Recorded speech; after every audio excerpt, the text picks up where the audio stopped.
Pasukan militan Hamas kembali menargetkan pasukan pendudukan Israel atau IDF di lingkungan Al-Zaitun, kota Gaza. Adegan penyerangan tersebut diunggah di akun Telegram mereka pada Kamis 16 Mei.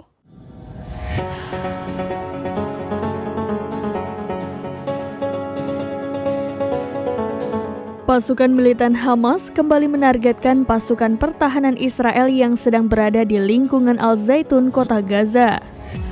Adegan penyerangan tersebut diunggah di akun Telegram mereka pada Kamis 16 Mei. Dalam rekaman tersebut, Hamas mengklaim menyerang posisi tentara Zionis dengan peluru anti-personil. Terlihat 3 tentara Israel asyik berkumpul di depan sebuah gedung. Meski membawa senjata laras panjang, namun posisi mereka tidak siap siaga. Hamas memanfaatkan kesempatan tersebut untuk menyerang 3 tentara Israel.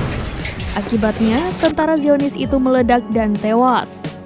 Selain itu, militer Hamas Brigada Al-Qassam kembali menghujani pasukan perang Israel dengan peluru panas.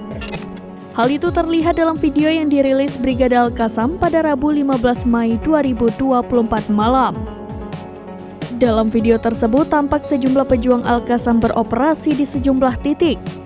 Pejuang Al-Qassam itu pun meluncurkan serangannya tepat sasaran dan menghancurkan tank Zionis dan tentara Israel. Akibat serangan Al-Qassam tersebut, tank, kendaraan militer, dan tentara IDF pun terkoyak dan tewas di lokasi.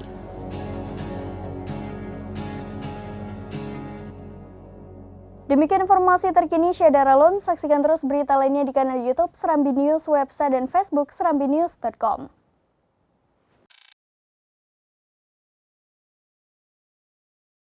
Download Tribun X sekarang, menghadirkan lokal menjadi Indonesia.